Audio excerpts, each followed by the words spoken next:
बऱ्याच दिवसातनं आज मी face pack बनवलं होतं, पण त्या अगोदर बघा इथे तनूला झोपवले. हल्ली ही खूप मस्तीखोर झाली, त्यामुळे मला कोणतीच कामं सुचत नाहीत हिला झोपवल्याशिवाय. हिला झोपवल्यानंतर मग मी जेवण करायला घेतलं. डाळ, कांदा, दही आणि चपाती होती जेवणात.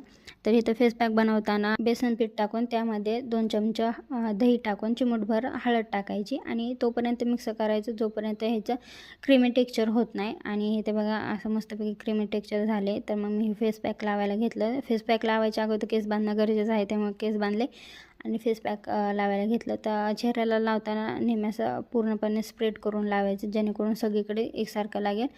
आणि नेकवरती मी लावू शकता तुम्ही. आणि हे ते माझं शिल्लक उरलं होतं, त्यामुळे मग मी हातालाही यूज केला.